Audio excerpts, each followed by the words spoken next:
on the genius and character of the French Revolution as it regards other nations. My dear Sir, I close my first letter with serious matter, and I hope it has employed your thoughts. The system of peace must have a reference to the system of war. On that ground, I must therefore again recall your mind to our original opinions, which time and events have not taught me to vary.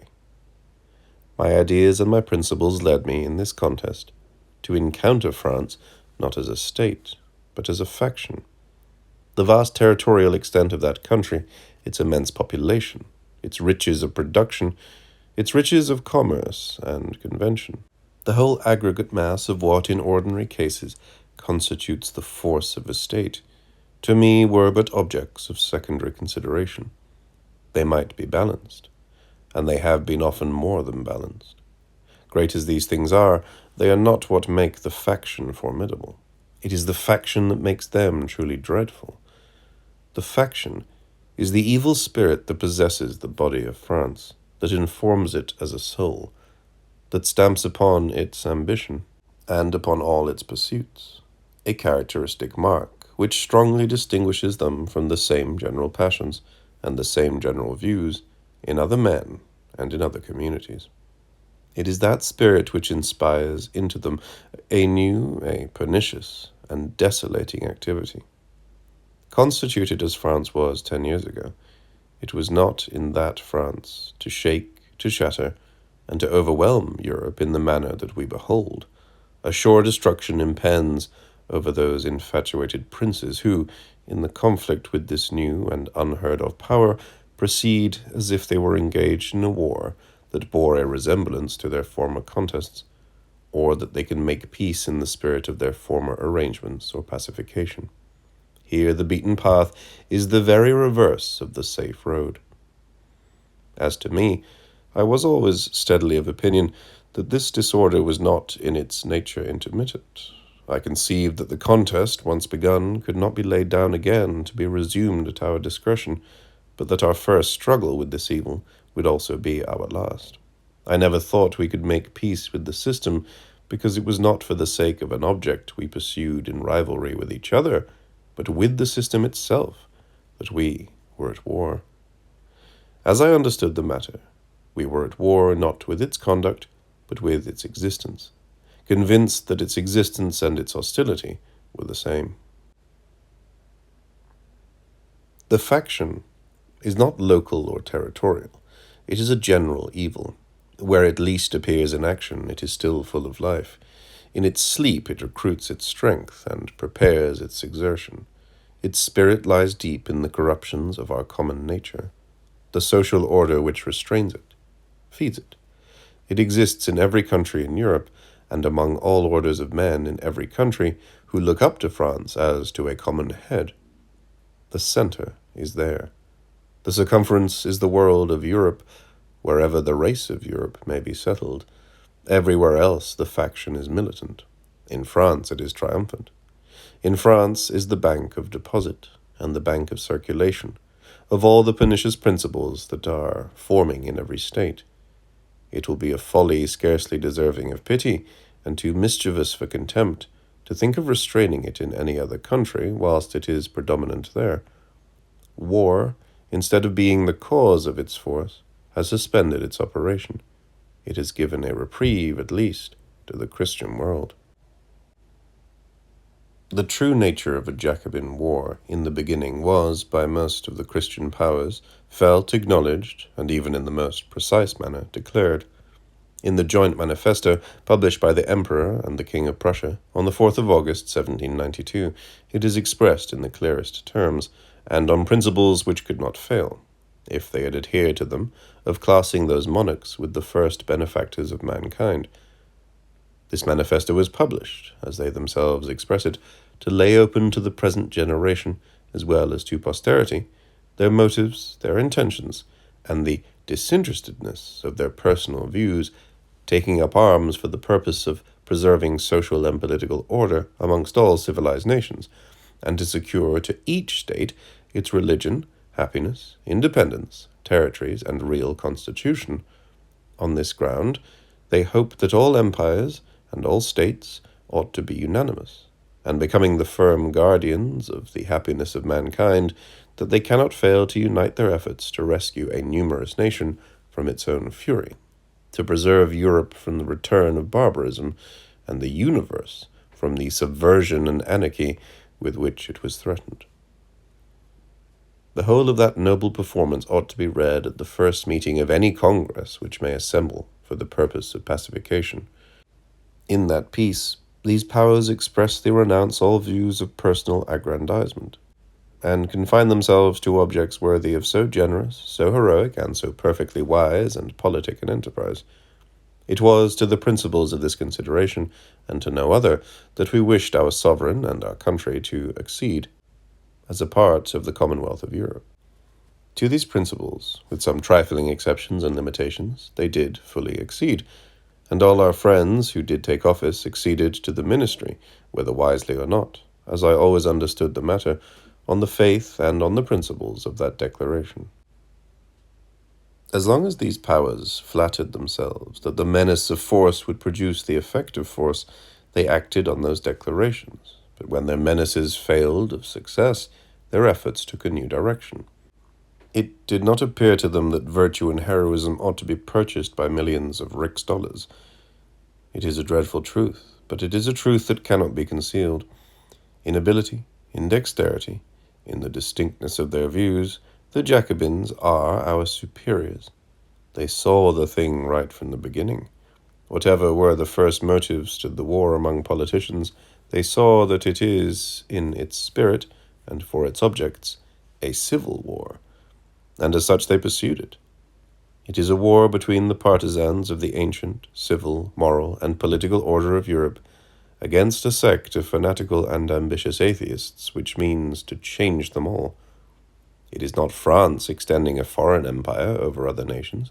It is a sect aiming at universal empire, and beginning with the conquest of France. The leaders of that sect secured the center of Europe, and that secured, they knew that whatever might be the event of battles and sieges, their cause was victorious. Whether its territory had a little more or a little less peeled from its surface, or whether an island or two was detached from its commerce, to them was of little moment. The conquest of France was a glorious acquisition, but once well laid as a basis of empire, opportunities never could be wanting to regain or to replace what had been lost, and dreadfully to avenge themselves on the faction of their adversaries. They saw it was a civil war. It was their business to persuade their adversaries that it ought to be a foreign war. The Jacobins everywhere set up a cry against the new crusade, and they intrigued with effect in the cabinet, in the field, and in every private society in Europe. Their talk was not difficult. The condition of princes, and sometimes of first ministers too, is to be pitied. The creatures of the desk and the creatures of favor had no relish for the principles of the manifestos. They promised no governments, no regiments, no revenues from whence emoluments might arise, by prerequisite or by grant. In truth, the tribe of vulgar politicians are the lowest of our species. There is no trade so vile and mechanical as government in their hands. Virtue is not their habit. They are out of themselves in any course of conduct recommended only by conscience and glory. A large, liberal, and prospective view of the interests of states passes with them for romance, and the principles that recommend it for the wanderings of a disordered imagination. The calculators compute them out of their senses. The jesters and buffoons shame them out of everything grand and elevated. Littleness in object and in means to them appears soundness and sobriety. They think there is nothing worth pursuit but that which they can handle, which they can measure with a 2-foot rule, which they can tell upon 10 fingers. Without the principles of the Jacobins, perhaps without any principles at all, they played the game of that faction. There was a beaten road before them. The powers of Europe were armed. France had always appeared dangerous. The war was easily diverted from France as a faction to France as a state. The princes were easily taught to slide back into their old habitual course of politics. They were easily led to consider the flames that were consuming France not as a warning to protect their own buildings, which were without any party wall and linked by a contignation into the edifice of France, but as an happy occasion for pillaging the goods, and for carrying off the materials of their neighbor's house. Their provident fears were changed into avaricious hopes. They carried on their new designs without seeming to abandon the principles of their old policy. They pretended to seek, or they flattered themselves that they sought, in the accession of new fortresses and new territories, a defensive security. But the security wanted was against a kind of power which was not so truly dangerous in its fortresses nor in its territories as in its spirit and its principles. They aimed, or pretended to aim, at defending themselves against a danger from which there can be no security in any defensive plan. If armies and fortresses were a defense against Jacobinism, Louis XVI would this day reign a powerful monarch over an happy people. This era obliged them, even in their offensive operations, to adopt a plan of war, against the success of which there was something little short of mathematical demonstration. They refused to take any step which might strike at the heart of affairs. They seemed unwilling to wound the enemy in any vital part. They acted through the whole, as if they really wished the conservation of the Jacobin power, as what might be more favorable than the lawful government to the attainment of the petty objects they looked for. They always kept on the circumference, and the wider and remoter the circle was, the more eagerly they chose it as their sphere of action in this centrifugal war. The plan they pursued, in its nature, demanded great length of time. In its execution, they, who went to the nearest way to work, were obliged to cover an incredible extent of country. It left to the enemy every means of destroying this extended line of weakness. Ill success in any part was sure to defeat the effect of the whole. This is true of Austria. It is still more true of England. On this false plan, even good fortune, by further weakening the victor, put him but the further off from his object. As long as there was any appearance of success, the spirit of aggrandizement, and consequently the spirit of mutual jealousy, seized upon all the coalesced powers. Some sought an accession of territory at the expense of France, some at the expense of each other, some at the expense of third parties. And when the vicissitude of disaster took its turn, they found common distress a treacherous bond of faith and friendship.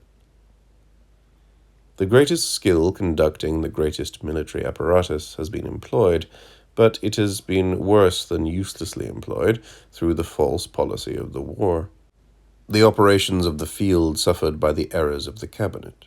If the same spirit continues when peace is made, the peace will fix and perpetuate all the errors of the war, because it will be made upon the same false principle.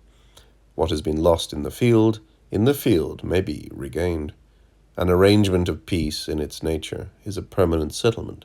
It is the effect of counsel and deliberation, and not of fortuitous events.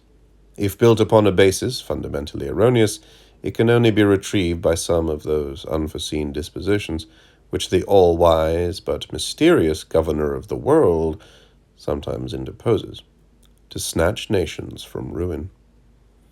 It would not be pious error, but mad and impious presumption, for anyone to trust in an unknown order of dispensations, in defiance of the rules of prudence, which are formed upon the known march of the ordinary providence of God.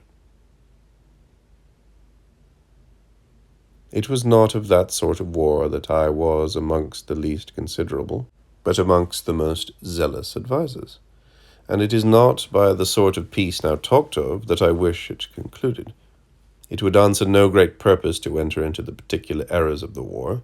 The whole has been but one error. It was but nominally a war of alliance. As the combined powers pursued it, there was nothing to hold an alliance together. There could be no tie of honor in a society for pillage. There could be no tie of a common interest where the object did not offer such a division amongst parties as could well give them a warm concern in the gains of each other, or could indeed form such a body of equivalents as might make one of them willing to abandon a separate object of his ambition for the justification of any other member of the alliance. The partition of Poland offered an object of spoil in which the parties might agree. They were circumjacent, and each might take a portion convenient to his own territory. They might dispute about the value of their several shares, but the contiguity to each of the demandants always furnished the means of an adjustment. Though hereafter the world will have cause to rue this iniquitous measure, and they most who were most concerned in it, for the moment there was wherewithal in the object to preserve peace amongst confederates in wrong. But the spoil of France did not afford the same facilities for accommodation. What might satisfy the House of Austria in a Flemish frontier afforded no equivalent to tempt the cupidity of the King of Prussia.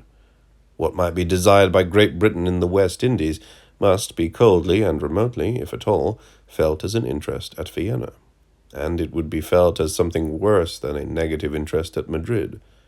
Austria, long possessed with unwise and dangerous designs on Italy, could not be very much in earnest about the conservation of the old patrimony of the House of Savoy, and Sardinia, who owed to an Italian force all her means of shutting out France from Italy, of which she had been supposed to hold the key, would not purchase the means of strength upon one side by yielding it on the other.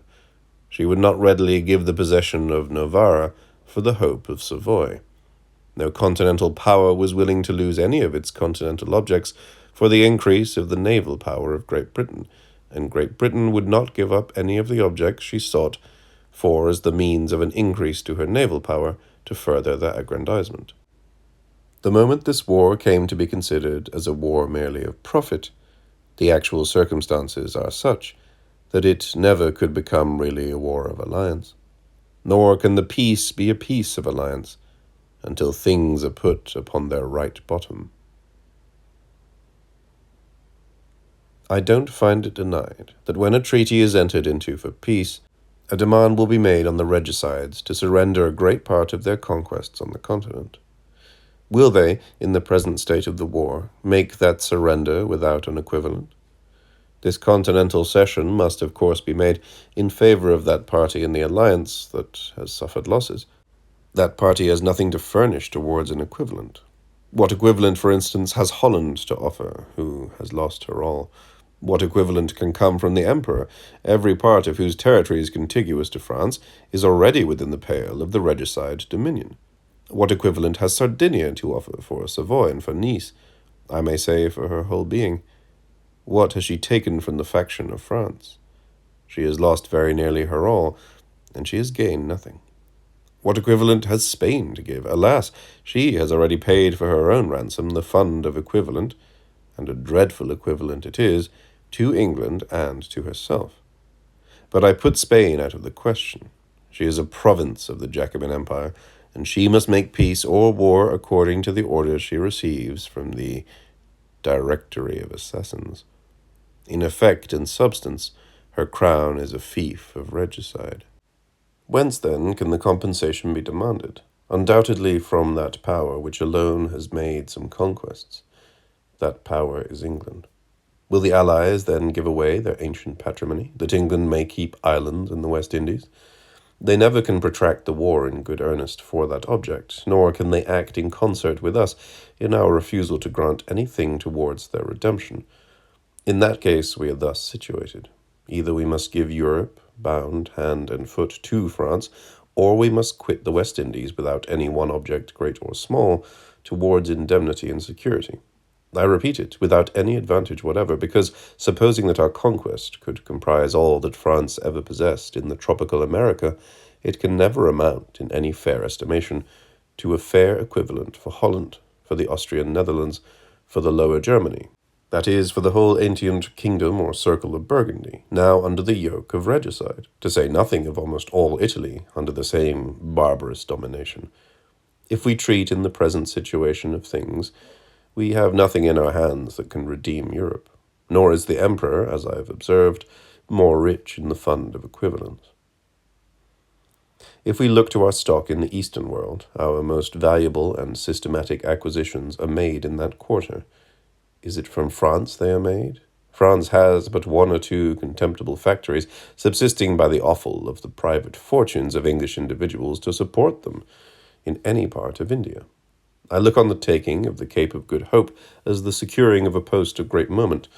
It does honour to those who planned and to those who executed that enterprise, but I speak of it always as comparatively good as anything can be in a scheme of war that repels us from a centre, and employs all our forces where nothing can be finally decisive. But giving, as I freely give, every possible credit to these eastern conquests, I ask one question: on whom are they made? It is evident that if we can keep our eastern conquests, we keep them not at the expense of France, but at the expense of Holland, our ally. Of Holland, the immediate cause of the war, the nation whom we had undertaken to protect, and not of the Republic which it was our business to destroy. If we return the African and the Asiatic conquests, we put them into the hands of a nominal state. To that Holland is reduced, unable to retain them, and which will virtually leave them under the direction of France. If we withhold them, Holland declines still more as a state, and she loses so much carrying trade, and that means of keeping up the small degree of naval power she holds, for which policy, and not for any commercial gain, she maintains the Cape, or any settlement beyond it. In that case, resentment, faction, and even necessity will throw her more and more into the power of the new mischievous republic. But on the probable state of Holland I shall say more when, in this correspondence, I come to talk over with you the state in which any sort of Jacobin peace will leave all Europe. So far as to the East Indies. As to the West Indies, indeed as to either, if we look for matter of exchange in order to ransom Europe, it is easy to show that we have taken a terrible roundabout road. I cannot conceive, even if, for the sake of holding conquests there, we should refuse to redeem Holland and the Austrian Netherlands, and hither Germany, that Spain, merely as she is Spain, and forgetting that the regicide ambassador governs at Madrid, will see with perfect satisfaction Great Britain sole mistress of the Isles. In truth, it appears to me that when we come to balance our account, we shall find in the proposed peace only the pure, simple, and unendowed charms of Jacobin amity. We shall have the satisfaction of knowing that no blood or treasure has been spared by the Allies for support of the regicide system. We shall reflect at leisure on one great truth, that it was 10 times more easy totally to destroy the system itself than, when established, it would be to reduce its power, and that this republic, most formidable abroad, was, of all things, the weakest at home. That her frontier was terrible, her interior feeble, that it was matter of choice to attack her when she is invincible, and to spare her when she was ready to dissolve by her own internal disorders. We shall reflect that our plan was good neither for offense nor defense. It would not be at all difficult to prove that an army of 100,000 men, horse, foot, and artillery might have been employed against the enemy on the very soil which he has usurped, at a far less expense than has been squandered away upon tropical adventures. In these adventures it was not an enemy we had to vanquish, but a cemetery to conquer. In carrying on the war in the West Indies, the hostile sword is merciful. The country in which we engage is the dreadful enemy. There the European conqueror finds a cruel defeat in the very fruits of his success. Every advantage is but a new demand on England for recruits to the West Indian grave. In a West India war, the regicides have for their troops a race of fierce barbarians, to whom the poisoned air, in which our youth inhale certain death, is salubrity and life. To them the climate is the surest and most faithful of allies. Had we carried on the war on the side of France, which looks towards the Channel or the Atlantic, we should have attacked our enemy on his weak and unarmed side. We should not have to reckon on the loss of a man who did not fall in battle. We should have an ally in the heart of the country, who to our 100,000 would at one time have added 80,000 men at the least, and all animated by principle, by enthusiasm, and by vengeance, motives which secured them to the cause in a very different manner from some of our allies, whom we subsidized with millions. This ally, or rather this principal in the war, by the confession of the regicide himself, was more formidable to him than all his other foes united. Warring there, we should have led our arms to the capital of wrong. Defeated, we could not fail, proper precautions taken, of a sure retreat. Stationary, and only supporting the royalists, an impenetrable barrier, an impregnable rampart would have been formed between the enemy and his naval power. We are probably the only nation who have declined to act against an enemy when it might have been done in his own country, and who, having an armed, a powerful, and a long victorious ally in that country, declined all effectual cooperation, and suffered him to perish for want of support. On the plan of a war in France, every advantage that our allies might gain would be doubled in its effect. Disasters on the one side might have a fair chance of being compensated by victories on the other. Had we brought the main of our force to bear upon that quarter, all the operations of the British and Imperial crowns would have been combined. The war would have had system, correspondence, and a certain direction. But as the war has been pursued, the operations of the two crowns have not the smallest degree of mutual bearing or relation. Had acquisitions in the West Indies been our object, or success in France, everything reasonable in those remote parts might be demanded with decorum and justice and a sure effect. Well might we call for a recompense in America for those services to which Europe owed its safety. Having abandoned this obvious policy connected with principle, we have seen the regicide power taking the reverse course, and making real conquests in the West Indies, to which all our dear-bought advantages, if we could hold them, are mean and contemptible. The noblest island within the tropics, worth all that we possess put together, is by the vassal Spaniard delivered into our hands. The island of Hispaniola, of which we have but one poor corner, by a slippery hold, is perhaps equal to England in extent, and in fertility far superior.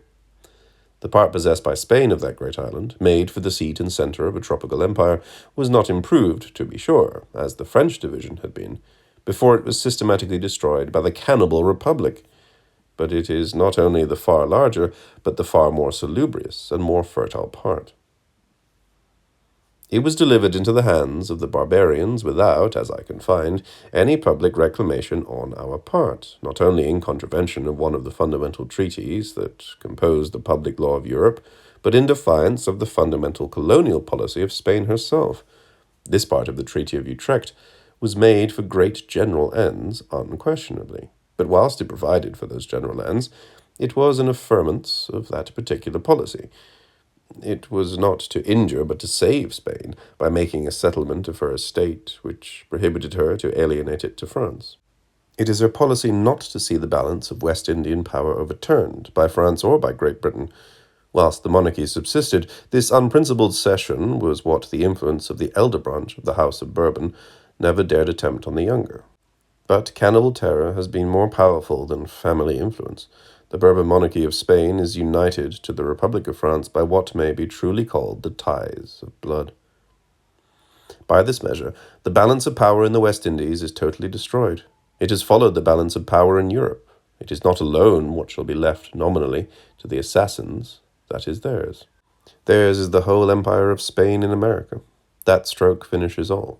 I should be glad to see our suppliant negotiator in the act of putting his feather to the ear of the Directory, and, by his tickling, to charm that rich prize out of the iron gripe of robbery and ambition.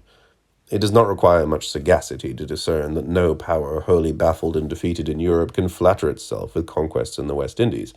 In that state of things, it can neither keep nor hold. No, it cannot even long make war, if the grand bank and deposit of its force is at all in the West Indies. But here a scene opens to my view too important to pass by, perhaps too critical to touch. Is it possible that it should not present itself, in all its relations, to a mind habituated to consider either war or peace on a large scale, or as one whole? Unfortunately, other ideas have prevailed. A remote and expensive, a murderous, and in the end an unproductive adventure carried on upon ideas of mercantile knight-errantry, without any of the generous wildness of Quixotism, is considered as sound, solid sense, and a war in a wholesome climate, a war at our door, a war directly on the enemy, a war in the heart of his country, a war in concert with an internal ally, and in combination with the external, is regarded as folly and romance. My dear friend, I hold it impossible that these considerations should have escaped the statesmen on both sides of the water, and on both sides of the House of Commons. How a question of peace can be discussed without having them in view, I cannot imagine. If you or others see a way out of these difficulties, I am happy. I see indeed a fund from whence equivalents will be proposed. I see it, but I cannot just now touch it. It is a question of high moment. It opens another Iliad of woes to Europe. Such is the time proposed for making a common political peace, to which no one circumstance is propitious. As to the grand principle of the peace, it is left, as if by common consent, wholly out of the question.